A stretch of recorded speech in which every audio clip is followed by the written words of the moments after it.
welcome to P5 Access Day. My name is Qianqian Ye. I'm the current lead of p5.js. I am a Chinese person with black short hair, wearing a black shirt, sitting in front of a white wall. I'm joining from the Tonghua Land, also known as Los Angeles, California. The ASL interpreter of today's event are Serena and Marianne.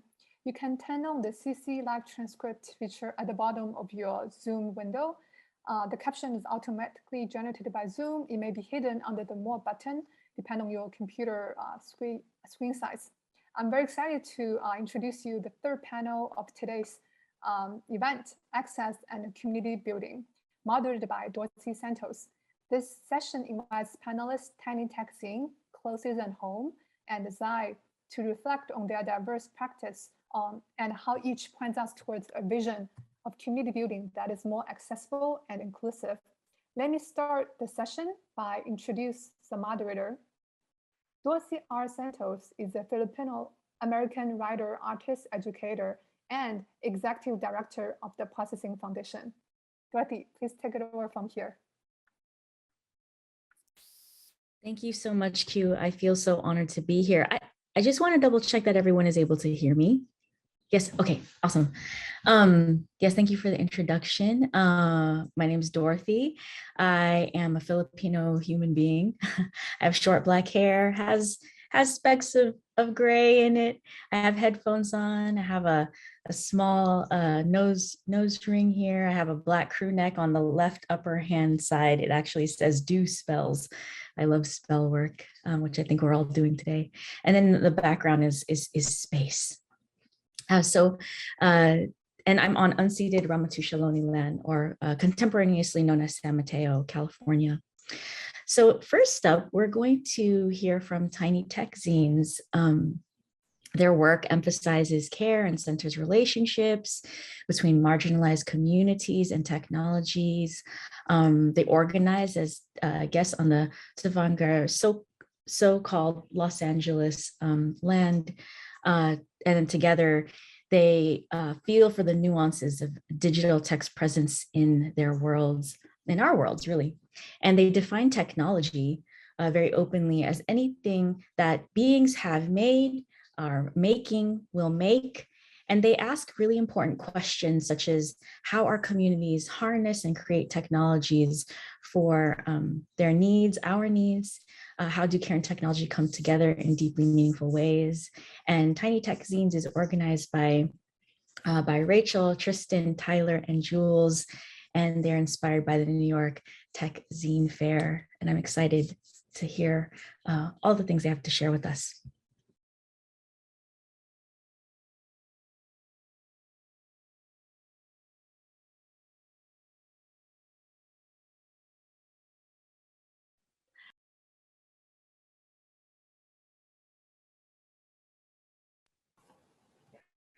Hi, can y'all hear me and see my screen? Yay, okay. Thank you so much for the introduction, Dorothy. So good to be here with all of you. My name is Rachel. I am a brown Indonesian person with short black hair and black glasses and a black t-shirt. And I am one of the co-organizers of Tiny Tech Zines. My heart's beating pretty fast and my hands are shaking a little bit, so please forgive any shakiness that might come through from that. But we're so honored to be included among this panel speaking about community and accessibility. We're going to begin by talking about our first time organizing Tiny Tech Zines, and then move into what we've learned from the community as we've grown as a collective, and then touch on what we're thinking about as in the future of our organizing. And for our next slide, it features a bit.ly link, bit.ly/TTZ-doodles, which leads to a drawing board where you can respond, draw anything that's meaningful for you in response to the question, what does access mean to you? Or if you want to compare your day to a vegetable, draw that vegetable and tell us why. This is something we stumbled upon in our organizing with virtual events, that offering a drawing, more passive way to contribute was really meaningful for participants. And also for myself, as I understood my identity and more of my neurodivergent tendencies, was something that was really meaningful for me. This slide shows a very colorful graphic of Jules, Tristan, myself, and Tyler, and sort of our like winding paths to organizing Tiny Tech Zines through UCLA, which Jules, Tristan, and Tyler have all attended, Processing Community Day, where we were all happened to be in the same place before knowing each other, Instagram, and also the Learning to Teach conference. So that's a really, it's really wonderful to be coming home to the processing community today, since they were so vital to the beginnings of our group. And as far as who we are, we're inspired by the New York Tech Zine Fair, and we're wondering what would an LA-based Tech Zine Fair look like. And through time, we found that it's a space where underrepresented communities are exploring our relationships to tech, where we're finding community and building trust and care with each other. And as new organizers, it's also a place where we're learning all the time. It's very much a place where the rubber sort of meets the road and we learn as we go. So as our beginning, we wanted TTZ to be a place where that called out specifically to underrepresented communities. So we looked at who was in our community and what languages we had access to, and tried to put out a call that could speak to as many of those as possible. So here we see featured green squares with blue text in different languages.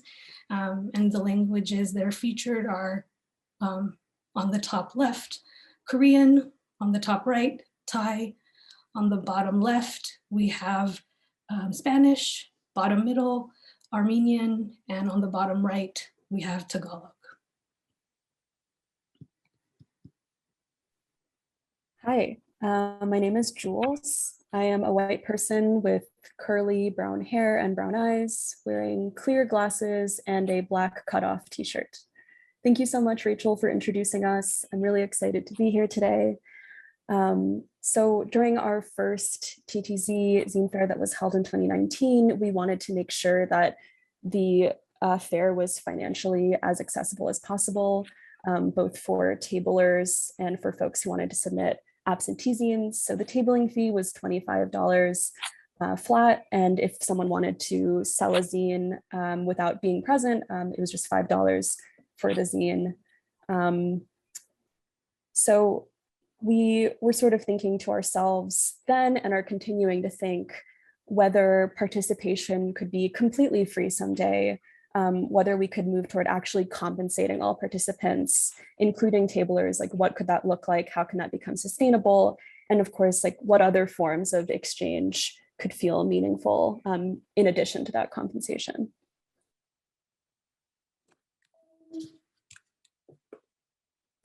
So here we have a couple of photos of the event. It was really important for us to organize in a space that was physically accessible and also large enough for our community to gather in. So on the left, we have a photo of the TTZ tabling section, a row of tables with white tablecloths and a crowd of people selling and checking out zines. And on the right, we have a photo from Casey Reese's processing workshop with a projector and a semicircle of people with laptops.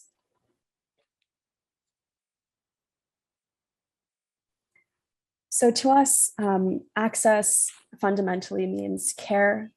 So that includes, reaching out to people and inviting them into the community, being flexible to participants' individual needs, and making sure that we're caring for folks throughout the day by offering water and snacks.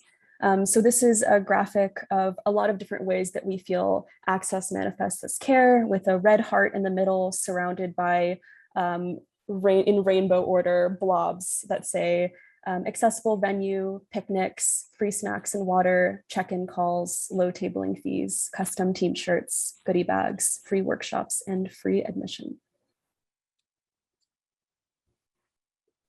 So I know I just mentioned picnics, but they were super crucial and continue to be super crucial. We sort of laugh about how much we love picnicking together. So this was one of the picnics that was held before the first TTZ in 2019. We wanted to give folks a chance to get to know each other and also make sure that the social barrier to entry for this community was as friendly and accessible as possible. So gathering outside of a formal zine fair context was important. So we've got two photos on the left, two people gather on a picnic blanket sharing food. On the right, a circle of people gather on several picnic blankets in the grass, also sharing food.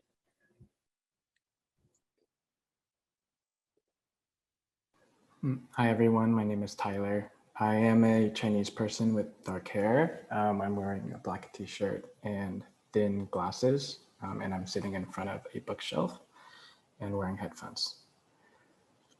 So after we wrapped up with our zine fair, we had a moment where we started to ask ourselves if we successfully created an accessible event.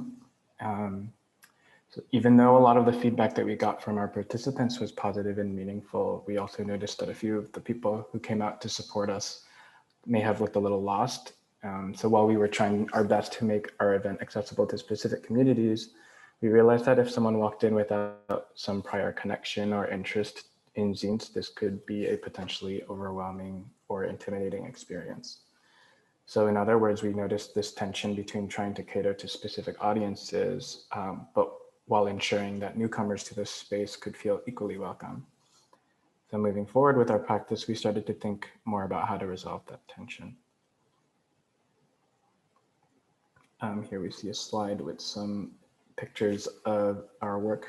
As we moved our organizing practice online during the pandemic, we took the opportunity to start thinking more deeply about access. Even though we weren't able to organize in person for a while, we still were able to collaborate with folks from within our community, as well as new friends that we met online, and offered a number of virtual gatherings.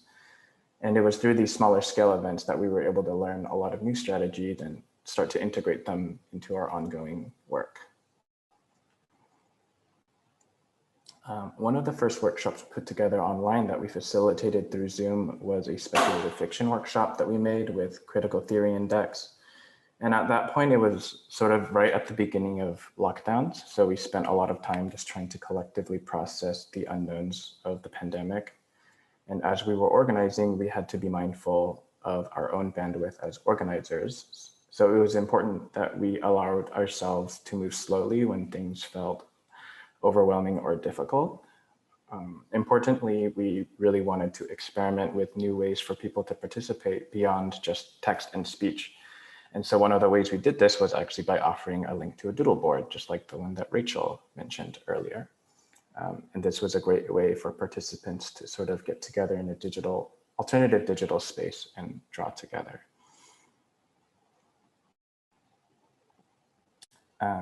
We also learned a lot from our collaboration with an org called Abolition Science when we worked together on creating a zine making workshop. So our collective goal behind this was to sort of demystify zines and make the zine making process feel less intimidating to newcomers. And to do this, we developed creative prompts to remove some of that pressure that people face when they are faced with a blank page and don't really know what to write about. We also made sure to set clear expectations for accountability within our workshop so that we could foster a safer space for our participants. For example, asking folks to be mindful about how much they are speaking and being comfortable with silence, and also accepting that the impact of one's words and actions will always outweigh the intention behind them. We also learned that by explicitly centering queer, trans, Black, and Indigenous people of color, we could help more marginalized folks feel comfortable participating in our events. One of our efforts during the pandemic was also this collaborative zine called Emergent that we made with Jamie Renee Williams. This was sort of the culmination of people in our community coming together and collectively trying to metabolize trauma during the George Floyd protests. And we created the zine around the poem that Jamie Williams created called Trees for Your Bullets. The zines were printed on plantable paper, embedded with wildflower seeds. And as a collective, we decided that we wanted the funds we made from selling these to go to be donated to Crop Swap LA to support their work growing food on unused spaces and providing hyperlocal, nutrient-rich food. And as we facilitated these healing spaces and created this zine, we reaffirmed the importance of organizing from our lived experience and also giving ourselves the time to move slowly on work that felt important and impactful. It also reminded us that sometimes just finding ways to be together and in each other's presence can really help go a long way in helping each other process things and return to the world more fully.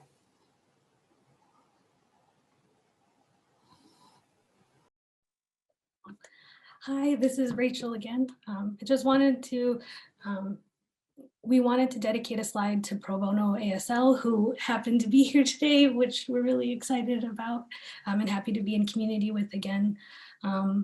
We found Pro Bono ASL at a local action where they were offering ASL interpretation and really were, felt a deep kinship with what they were doing and wanted to partner with them to offer access at any events that we've made. So for the emergent release, we were able to hire Pro Bono ASL to offer ASL interpretation. And this is also a moment where we learned a lot about working with another organization and what partnering to create access entails really. So some really key things we learned is that offering presentation materials and specific terms beforehand helps interpreters prepare. If you're hosting an outside event, like an action, they need shade and sunscreen so that they don't get sunburned as they're doing their very important work, especially in a place like Los Angeles. There was also a lesson there about interdependence when we learned that for events longer than an hour, they'll work as a team and switch off to give each other breaks. And that was something we took to heart as well. And also learning that who is interpreting for the speaker is also very important for more accurate translation.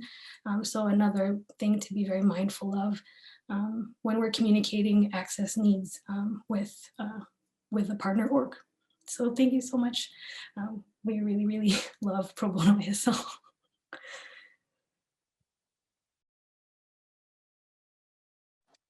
Hi everyone, this is Tristan. I'm the last co-organizer with Tiny Tech Zines. I am brown skinned, wearing a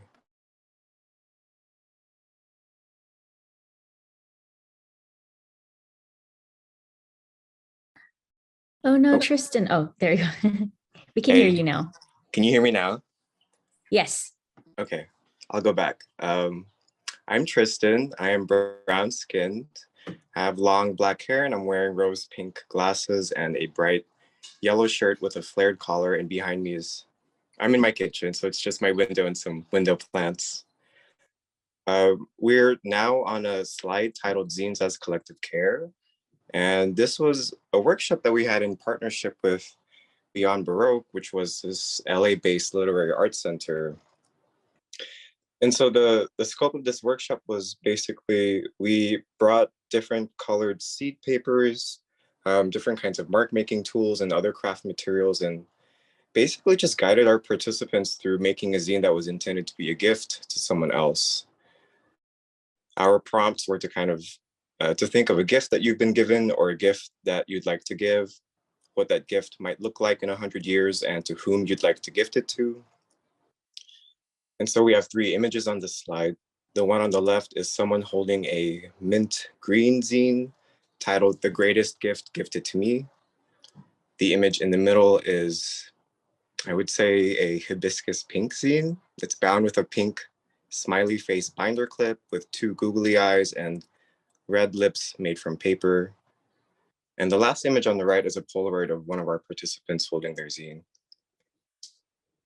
And I guess what we wanted to do with this gathering, this was one of the first workshops that we held in person since the pandemic had started, was to kind of think through zine making as a relational practice and how the work of care sits in opposition to capitalism and the individualistic structures it creates.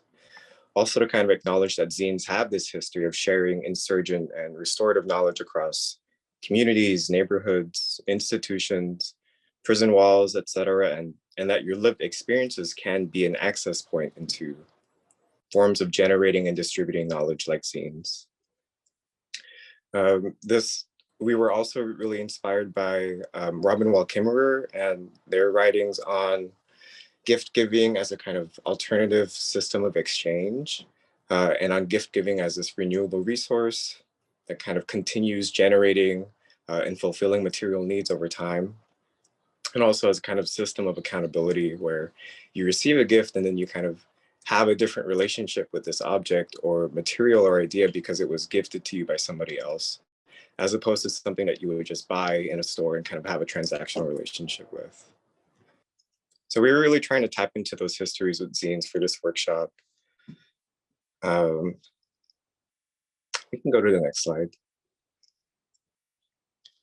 This slide is titled Expanding Our Understanding of Access, and it sums up some intentions we have specifically in our organizing practice. The first point is about creating some, literally just the minimum conditions for access, like always having ASL available, and also supporting hybrid participation, especially for in-person events, since as we know, COVID is still happening. And of course, also prioritizing and making space for marginalized communities and their leadership within art and technology, within zine making, because they are the ones that are most impacted by it and should be centered in all of these processes.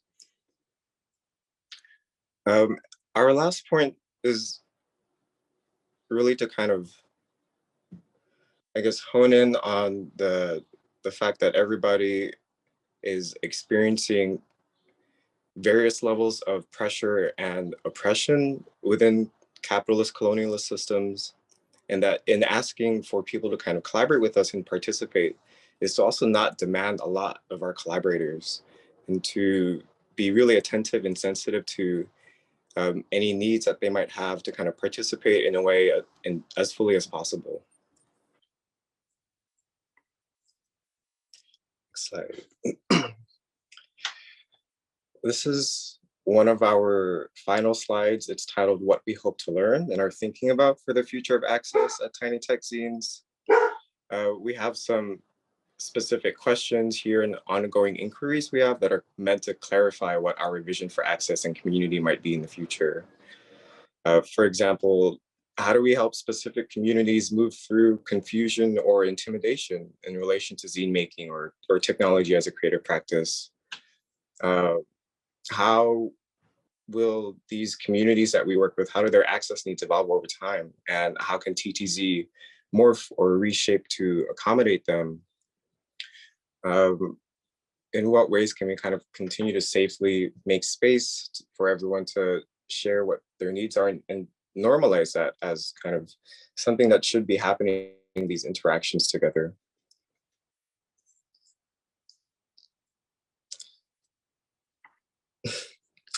So we like to circle back to the doodles that we started at the beginning. And so this slide kind of documents some of the doodles that we've had over time since organizing virtually.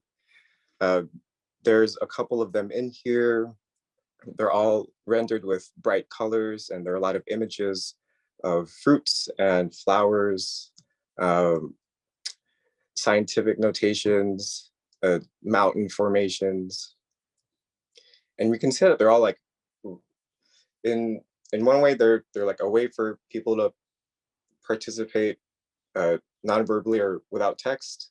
And so accommodating kind of neurodivergent forms of participation, but it's also just like, if we're gonna have a gathering, we should have fun at the same time. And, you know, we're trying to exchange knowledge, but also be there for each other in a really kind of human way.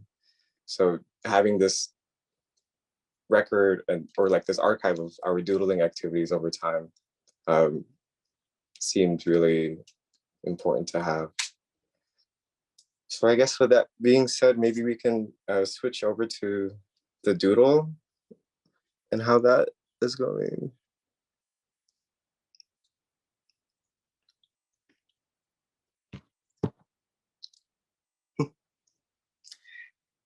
And I think that's it from us. Thank you, everyone.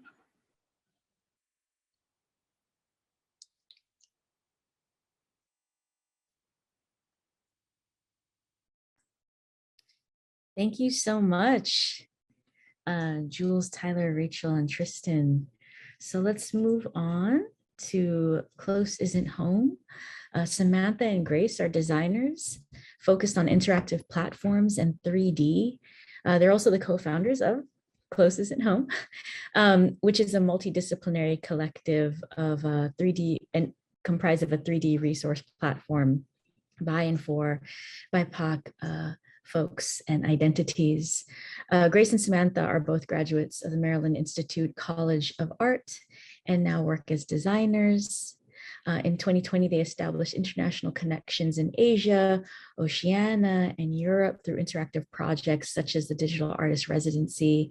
And through their work at Close Isn't Home, they were able to support other open source software projects as mentors for Google Summer of Code in 2021. And they even developed their own open source project with the support of COSA. Chris Coleman, I see you're here, which stands for the Clinic of Open Source Arts. We're huge fans at Processing Foundation of COSA. In 2022, Close Isn't Home is an open source library of free resource for 3D objects and that are culturally and regionally specific to underrepresented narratives. And they have also collaborated with other platforms and collectives such as Macrowaves in 2021. Hopefully I pronounced this correctly. Datagle Art in 2021. To apply 3D objects from the library in web, XR, and AR projects. Please welcome Samantha and Grace from Close Isn't Home. Hello. Can everyone hear me? Great. And everyone can see my screen? Great. Hi, I'm Grace Kwan. I'm a Korean person with shoulder-length hair wearing a black t-shirt. Hi, I'm Samantha Vassar. I am a brown-skinned Asian Filipina woman with black hair, a brown shirt, and I'm standing in front of windows and blinds. We're both really excited to be here and kind of join this conversation with such an amazing group of panelists to talk about access and community. We are the co-founders of Close to Home, and it's a multidisciplinary collective and 3D resource platform by and for BIPOC and immigrant identities.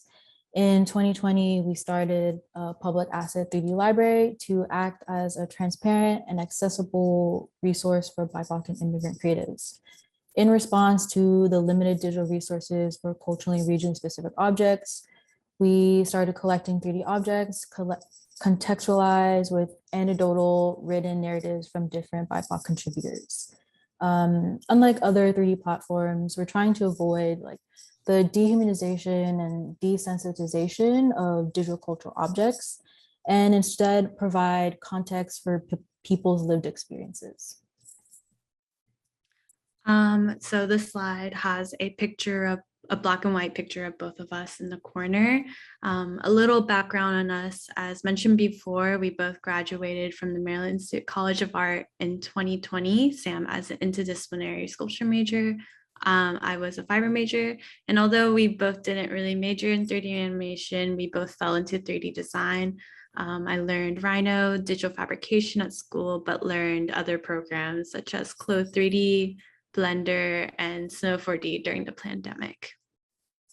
Yeah, in undergrad, I started also learning 3D modeling through Rhino and digital fabrication, but kind of found and gravitated an interest towards 3D programs like for animation. So I started moving towards like Cinema 4D and Maya, and before moving really into all types of like 3D design.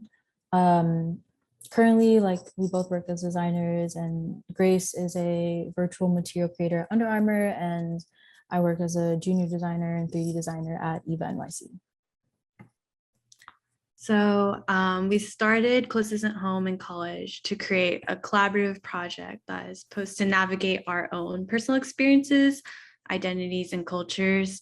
It was specifically inspired by our weekly Sunday dinner conversation with our intimate close friends, close circle of friends.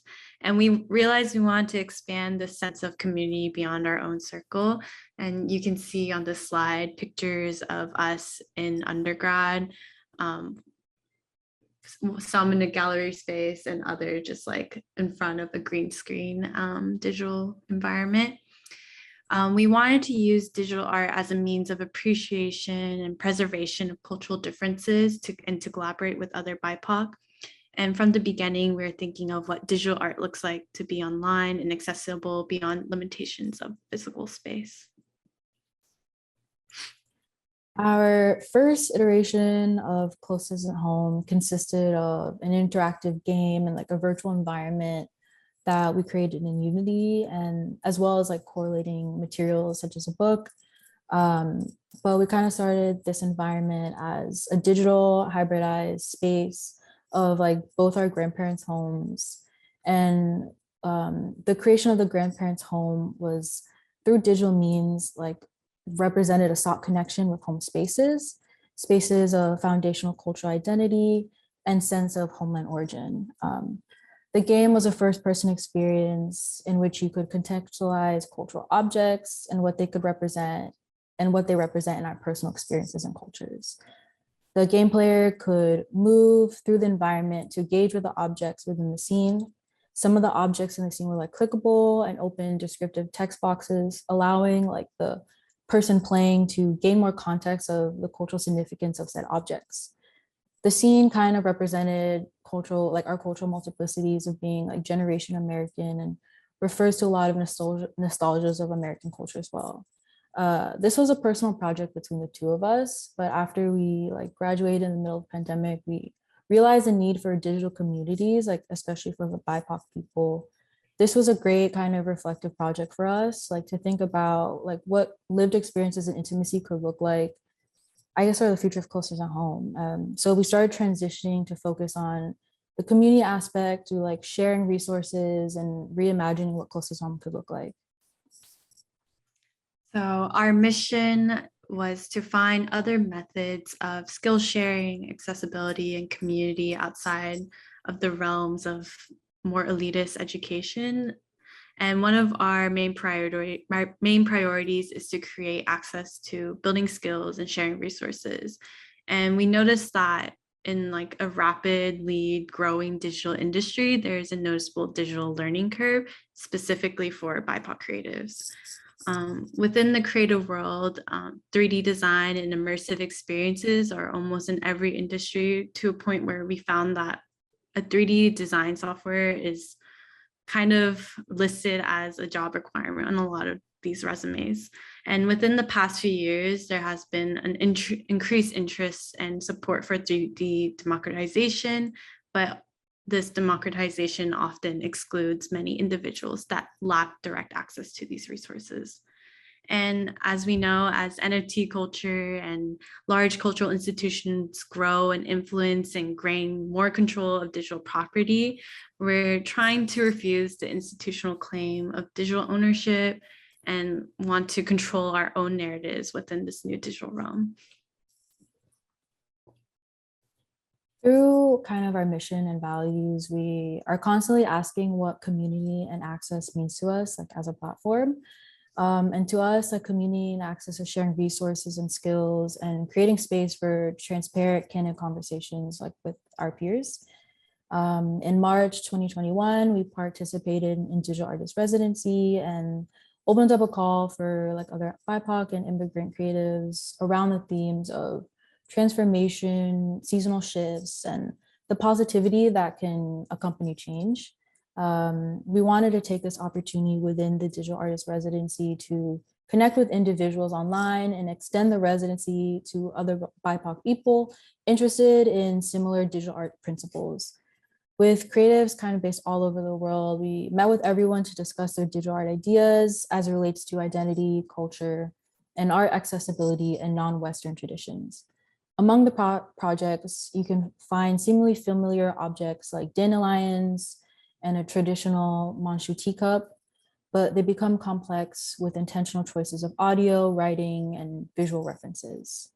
In this slide, you can see like the different projects we worked on, the Manchu teacup, as well as like the dandelions that I'm referring to. With this cohort of like BIPOC creatives from different backgrounds and fields, they weren't all digital creators, but they were interested in creating a digital project.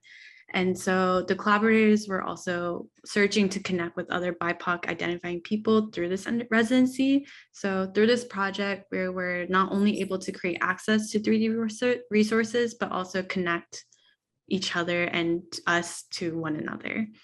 While the virtual environment we created represented more community collaborations, we also facilitated panel discussions, which opened up more complex conversations about identity.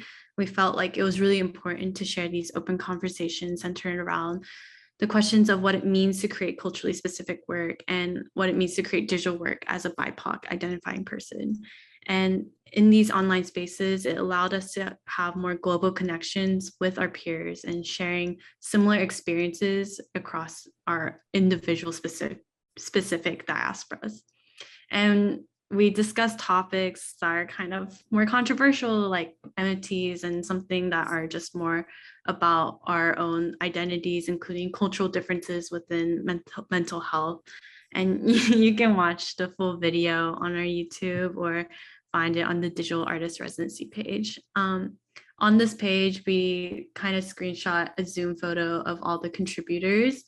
There are 6 people, 2 of them which are us, and we also included each of their names and contact information in the presentation. We're also seeking to connect with our community through online educational live streams and videos, hopefully in-person workshops, and through building a network of BIPOC people interested in creating dialogue around representation in educational spheres. In 2020, we hosted our first workshop and live stream with Divya Nair and Refusing Refusal, which is a multimedia show that explores how artists of colors can disregard institutional rules. We specifically worked with Maria Lam, an interdisciplinary emerging artist from LA, to create a 3D model architecture from the ancient city of Tikal. The model was intended to be used later by Maria to create a video art piece for an installation. These workshops and public asset libraries are another means of collaboration for us and working with individuals to create identity-specific 3D models and share their own narratives. We believe that these resources allows for more global engagement and accessibility of skill development for individuals not necessarily involved in higher education spaces. Access to design and skill development at the collegiate level is not always available to adolescents, but specifically BIPOC adolescents, and having more resources as such can create more opportunities for people in color in the design field. As we mentioned before, a big part of like close design home is the public asset 3D library we created to act as kind of the transparent, accessible resource for BIPOC creatives. In response to the limited digital resources for culturally and region specific objects, we like collected 3D models and contextualized them with anecdotal written narratives from said contributors. As 3D designers, we could only find limited access to, if at all, renditions of 3D models reflective of are cultural and regionally specific experiences. Public access are not. Online 3D models continuously reflected the norm of like Western design aesthetics. And I think worse than this, depending on keyword search, depictions of BIPOC people could be racist, inappropriate, hypersexual, stereotypical, demeaning, or more. We discovered how important collaboration was to avoid the contrived desensitization of representations of lived experiences. And since the beginning of like 2022, we've been working on creating this like website that structures our library to be more accessible and protective of the contributors. We've been researching like licenses as well as user experience that can be better, ensure proper use of the models. We currently have an open call for a web developer on our Instagram page for anyone interested in helping us work on this like new website for our library. So that's pretty much all we have today. Thank you so much for joining us for our introduction. We also included some points of contact for us and also more reading/resources on some of the topics we talked about. And special thanks to Q, Karen, and the p5.js team. Thank you. Thank you so much, Samantha and Grace. And I'm so excited to be in conversation with you all. And I'm going to pass it off to Zay. Zay, please correct me. Aliyu? Zay? Aliyu. Aliyu. Yeah. Thank you. So Zay Aliyu is an artist and cultural worker whose work is about the material effect of the immaterial. She contextualizes the cybernetic and temporal entanglement embedded within societal dynamics to understand how all socio-technological systems of control are interconnected and how we are all implicated through time. She often dreams experiments and inquiries through built virtual environments, printed matter, video, archives, writing, installation, and community participatory, both unlearning and learning. Zay is currently a 2022 fellow at New York University's Tish's Future Imagination Collaboratory, is also a design director for the African Film Festival at the Film at Lincoln Center in NYC, and is also a co-director of the School for Poetic Computation. Zay, please take us away. Hi, everyone. Can you hear me okay? Cool. Hi, everyone, and thank you, Dorothy, for the introduction, and to P5 and the Processing Foundation for holding space for us to share, and thank you to everyone who's joining us today. My name is Zainab Aliyu. I go by Zay. I'm an artist and a cultural worker, and today I'm sitting in my living room, I'm wearing a Black shirt with beige floral outlines. I'm a Black person of Nigerian lineage with short Black hair. This is a photo of a small Black baby laying on her side with a Power Rangers blanket, and it's screenshotted from an iMessage screen. This is allegedly the first photo of me to ever exist and be archived. And this slide contains a map of the lands of the Lenape territory. And although this talk is happening online, our cells and our servers are taking up physical material space. And many of us are on unceded territories around the world. Today, I'm reaching you all from the occupied land of the Lenni Lenape people, also known as Brooklyn, New York. And I'm deeply grateful for those who came before me that have been stewarding this land from time immemorial. And I want to start by sharing a little bit about myself and my background. Like any other child of a diaspora, the question of where I'm from is layered, because in diaspora, you often have to learn to make home in a lot of different places. And I was born in Lagos, Nigeria, but a lot of my dad's side of the family had to leave Nigeria in the 60s to escape a military coup. And I spent my childhood between Nigeria and the UK. And then we immigrated to the Bronx, New York City, when I was 8 or so. And this next slide contains screenshots of the beloved websites of neopets.com and tumblr.com, as well as a screenshot from a PHP bulletin board forum. That's kind of a niche part of the internet.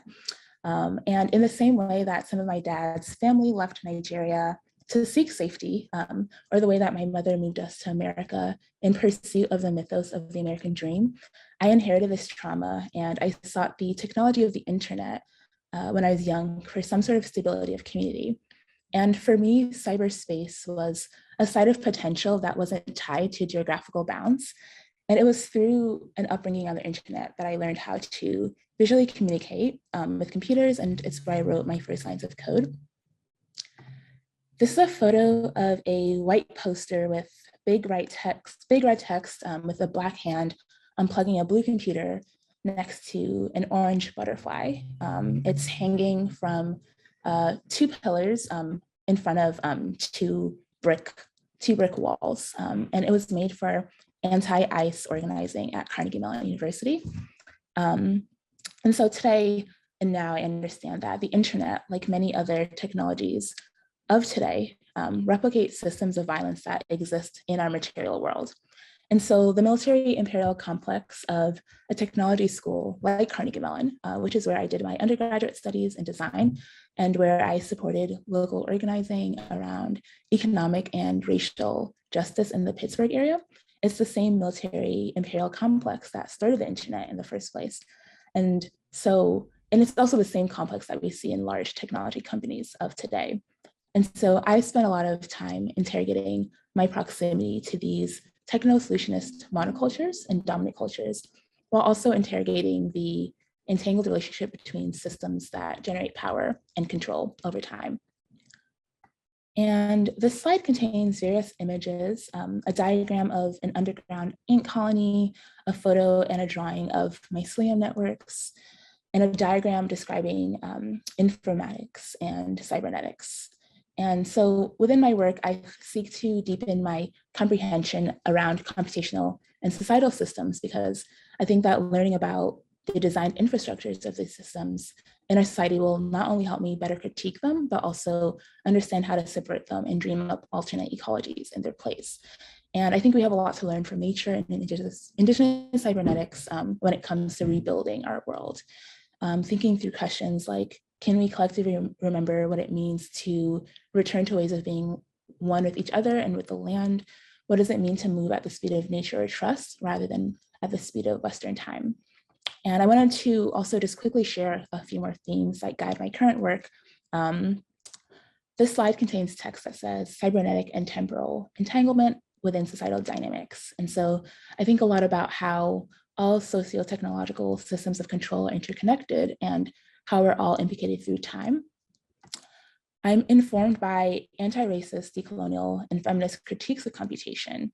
I think that there's so much power and resistance, especially in knowing the troubling politics and histories of computing.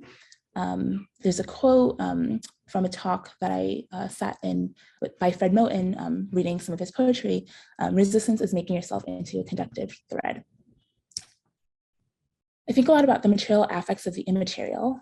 So during my undergrad, I was supporting local organizing around racial and economic justice, and I became really frustrated with my design education and the sort of trope that often plagues the discipline of design, where a small group of people are severely distanced from the affect of what they put into their communities. And I think a lot also about infrastructures of care and more tender ways of technologying. As Saidiya Hartman says, care is the antidote to violence. And much of the work that I do today is centered around community, because I believe that the power of our relations with one another will always be the most transformative part of being. And I'm interested in community participatory co-creation and thinking about design as facilitation in relationship building. And lastly, thinking through if generational trauma is possible, so is generational healing. I think a lot about what forms of colonial trauma that we've inherited through the land without us realizing. And I think about that a lot.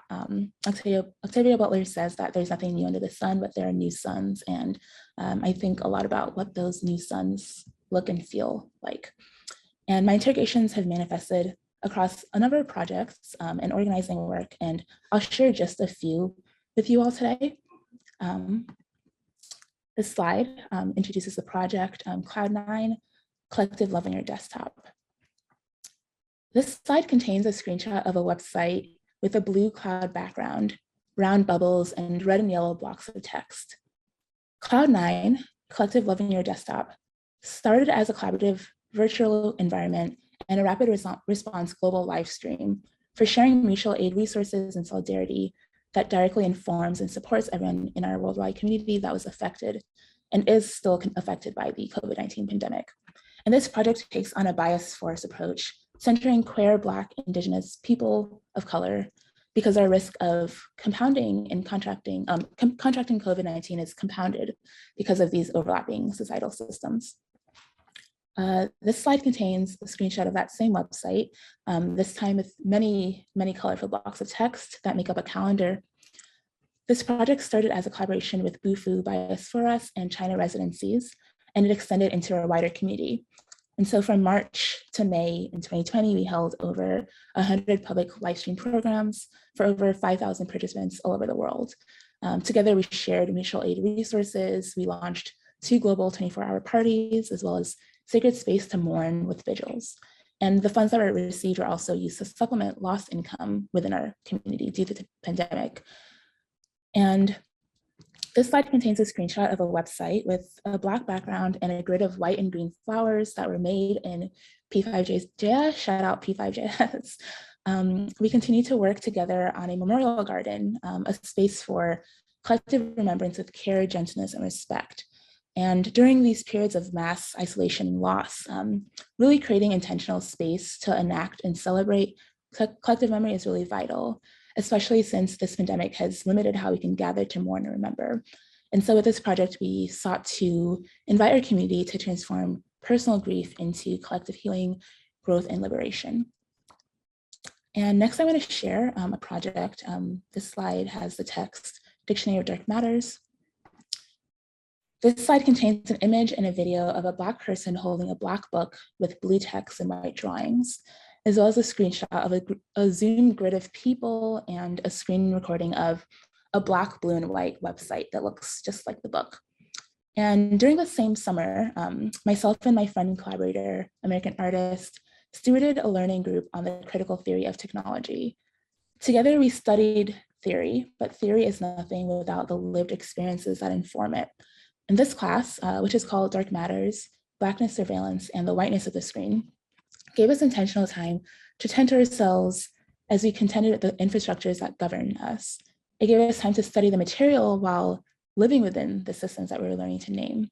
And together we created this collaborative dictionary, and it's an assemblage of poetry, prose, creative writing, personal histories, and illustrations made up of terms we came across while learning and unlearning together.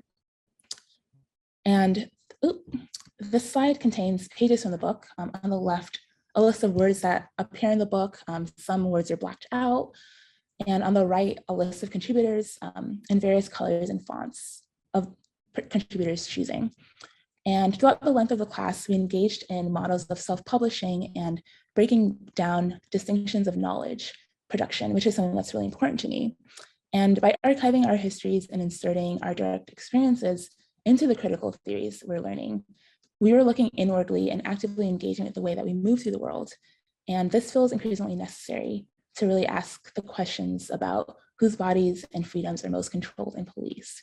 And shout out to Tyler Yin from the first presentation, who was actually a participant of this class during summer 2020. And also shout out to Rachel, who's currently a participant in the current iteration of the class, which has been happening over the last 9 weeks, and it ends tomorrow.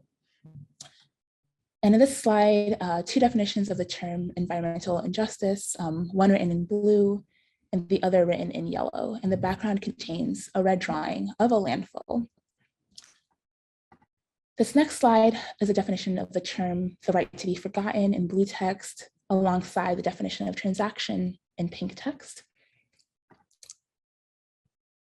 And yes, so lastly, I want to talk about the School for Poetry Computation. So the dictionary project and the class were both done at the school.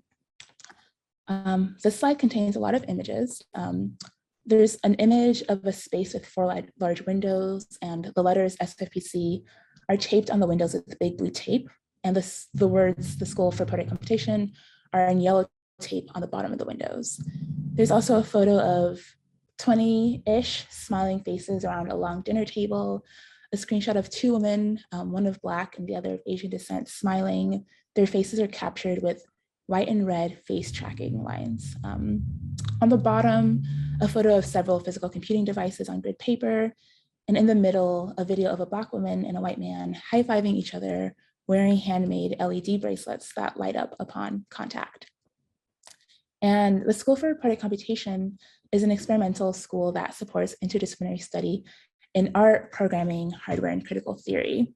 It was founded in 2013, and after some organizational transformation that took place during the summer 2020, I'm currently one of the co-directors of the school alongside Celine Katzman, Melanie Hoff, Nida Bamani, American artist, Gillian McDonald, and Todd Anderson.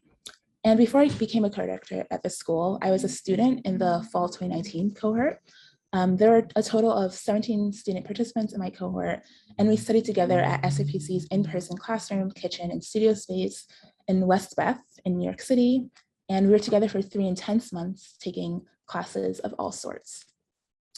And for the past year, in the midst of the pandemic and the ongoing Black liberation movement, us stewards, along with other Scpc teachers and workers, have been advocating to make transformations towards becoming a healthier place to study and work for people who have a variety of different identities and needs. And the following was co-written during that summer by myself, American artist Matt Bicker, Nida Bamani, Emma Ray Brummel, Nabil Hassin, Melanie Hoff, Celine Wong Katzman, Ashley Jane Lewis, and Gillian McDonald during our organizing within the school. And I'll try to read this pretty quickly. We believe that a beautiful school should, 1, actively work towards supporting Black, Indigenous, queer, trans, disabled, and communities of color who are connected by interlocking forms of oppression by dominant systems, including but not limited to white supremacy and capitalism. Incorporate critical theory and history into all classes. Computation can't be separated from its historical, political, and social impact. Have guaranteed need-based tuition or no tuition at all. Wealth should be actively redistributed via scholarships, and just payment should be invested in underrepresented, oppressed, and minoritized communities. Practice radical financial transparency. Protect its workers against economic precarity. Have a cooperative leadership structure. Treat students as collaborators and formally acknowledge the power of students to determine their experience in education. Extend into wider communities and welcome new communities into the school. Actively support communities by being a genuine platform for grassroots organizing around collective actions. Acknowledge that its members are capable of making mistakes. Commit to transformative justice approaches to changing the school based on the needs and desires of those it serves and supports. And these are some principles that guide us in our work. And this slide contains a screenshot from a light green Google Doc. On the right, a screenshot of Scpc's community agreements in a large block of text. And on the left, names in various colors and fonts that are signatures signing the agreement. And so part of this transformation work has included rewriting our community agreements as a statement of our values, a guideline for relationships between community members, and really a scaffolding for the community and learning environment that we're co-creating together. And it's a living document that serves as this kind of foundation for our community to establish mutual trust, respect, and support. And when we commit to actively participating in the social material of our learning, we can work best together to really create boundaries that make it easier for everyone to feel safe and comfortable as possible. And we're also explicitly prioritizing the safety of BIPOC, queer, trans, disabled, femme, low income, survivors, and all other marginalized people over the comfort of those in privileged positions. And so really recently, thinking through, reflecting back on these kind of agreements that we wrote for ourselves, as well as the kind of demands that we wrote doing organizing, and thinking through how some of that is manifesting in present day. More recently, during the fall and winter session, we reran an iteration of one of Scpc's core classes. That's a coding and computational art history class.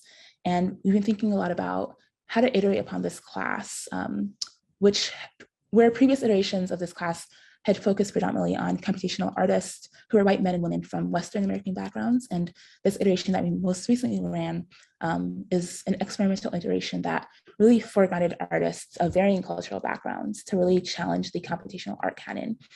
And then we're also really thinking about how to expand our curriculum to offer more pathways to rethink the meaning of poetic computation outside of a dominant lens. As an example, we recently programmed for the first time a speculative fiction curriculum that centers the written science fiction work of Black and Indigenous people of color. And so we're really thinking through poetic computation is something that hopefully everyone can participate in, and we're constantly seeking to redefine and resist reductive definitions of poetic computation. Another thing I wanted to share, so last summer, alongside American artists, I stewarded this critical theory class called Ancestry Me. And this class was looking to use the relationship between African Americans and biometric technology as a precedent to open up conversations about how commercial DNA tracing plays a role in the lives of all people. And currently, American and I are running another iteration of Dark Matters, which I mentioned earlier. In this critical theory class, we're reframing the history and future of computation to center its oversights, biases, and errors. And thinking through how we can understand these systems better so that we can kind of create systems of our dreams while also holding these systems accountable to their origins. And lastly, this summer, alongside Melanie Hoff and Neda Bamani, I'm co-organizing a sex ed session at Scpc because many people would benefit from actively determining our own sex education outside of systemic governing bodies like the state, public and private schools, as well as legal guardians and other interpersonal relationships. And it feels really fitting to be taking place at a place like Scpc, which is just as much as about unlearning harmful social programming of traditional education as much as it is about art and code. And so, yeah, I wanted to end by saying that I think being a steward of a school like Scpc really reminds me that the most transformative learning that I've done in my life has been unlearning generations of systemic conditioning. And I don't think about programming nearly as much as I think about deprogramming. And I hope for my work within the school and beyond to contribute to a learning commons and a study space for folks to creatively harness this resistance through generosity, curiosity, and openness, and to support one another in rebuilding this world with care. Thank you all.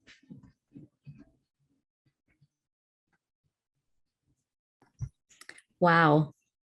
Zay, Samantha, Grace, Rachel, Tristan, Tyler, and Jules, thank you so much. I know we're limited on time here because I know we want to give a little bit of a cushion between now and the next session.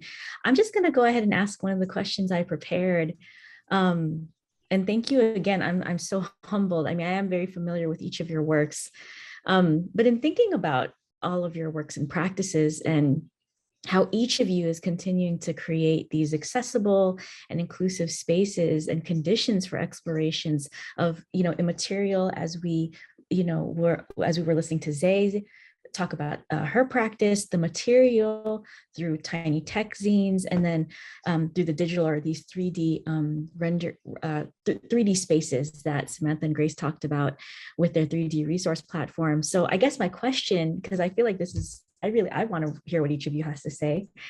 And it'd be a really lovely way to conclude our time together is, but it's going to expand after this. So I please highly encourage everyone to connect with these brilliant artists and community organizers.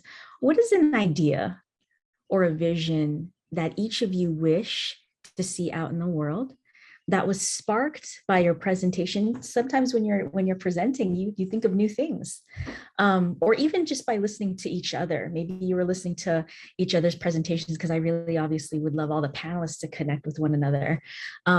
Yeah, what was sparked? What idea or vision would you like to see out there in the world after today?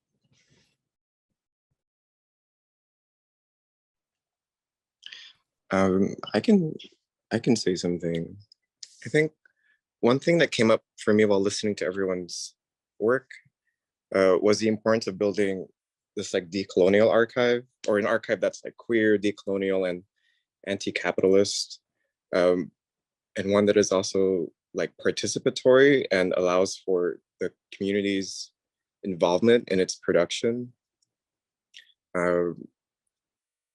and also I guess like how an archive like that plays a really important role in cultivating this culture of collective learning that I think we're all trying to move towards, and this like praxis of criticality and accountability that kind of needs to happen within the institution or within these dominant fields, but like are not happening. And so like in response, I feel really optimistic seeing these kind of like proto forms of radical archives that are coming out of everyone's work. And I really also appreciate, I think they also like help us rely on or credit like our ancestors and ancestral knowledge and how that still kind of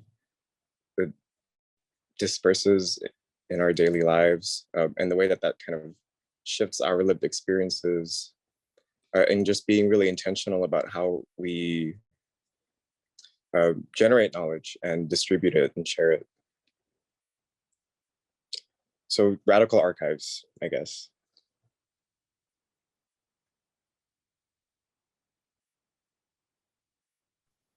Yeah, +1 to everything that was just said. Very much agree with all of that. I think, yeah, I really, really love Tiny Tech Zine's work. And I think also like not only the decentering certain archives in favor of archives that are actually for us, by us, right? I really loved, especially like what you had shared about open calls in different languages. Like let's decenter who we're reaching out to, let's center who we actually want in these archives, right? I think everything that you share, Tristan, really resonates. I think, yeah, us centering ourselves in these kind of narratives that need to be told, you know, because there's so many different stories and different things that can be shared out and prioritized over others. And so really taking a space for ourselves to build the world that we want to live in. I think feeling really inspired by all the sharing, because I think the kind of world that I want to live in has more things happening that look like this, you know, like that is like the dominant narrative and not the sidelines.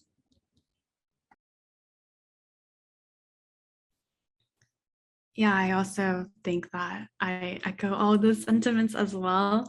But I think something that Zay said was the unlearning was really like something really we think about a lot, but something that we want to implement more. I think because we are more technique and skill based, like I think that's really important to implement in our practice as well. As well as like the end of the Tiny Tech Zines, like how they want to kind of, they were very reflective. I think that's something that we also want to implement and how we want to move forward and within our like community building. Yeah, I think it was really great seeing everyone's projects kind of in person or seeing how that community could be with like tangible zines or kind of the community work you do with like the long table of people. Say like for us, like we've always just really existed online. It'd be really cool to see what we could do in person or with groups of people, and like how I guess like this access to technology kind of shifts with that kind of conversation of being in person too. Does anyone else have, and thank you so much. Oh, I wish this was longer. But is there any last comments? Yeah, this is Rachel from Tiny Tech Zines. I think one thing that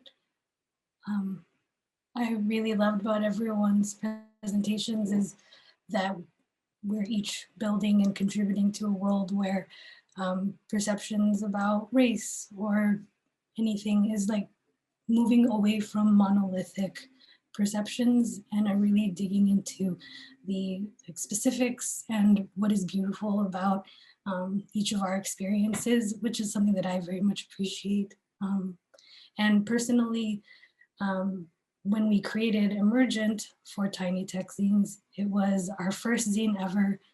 And also thinking about access to zines and very much inspired by Chancey Fleet's work in what does like non-visual graphic design look like.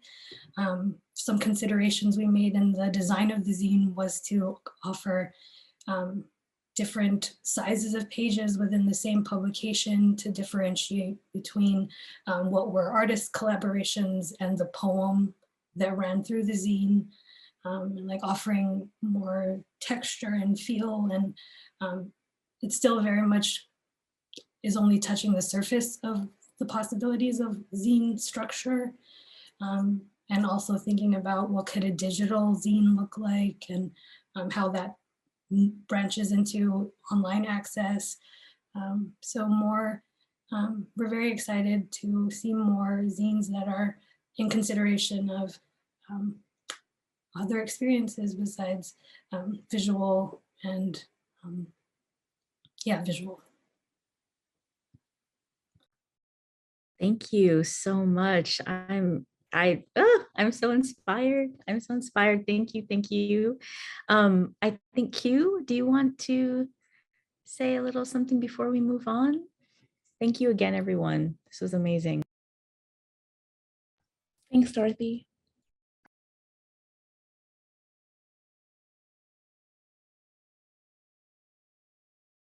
Thank you, all the speakers for the access and community building session. Thank you, Tristan, Tyler, Jules, Rachel, Grace, Sam, and Z. Thank you all, and thank you, Dorothy, for moderating this panel. I hope we'll continue the conversation in the future.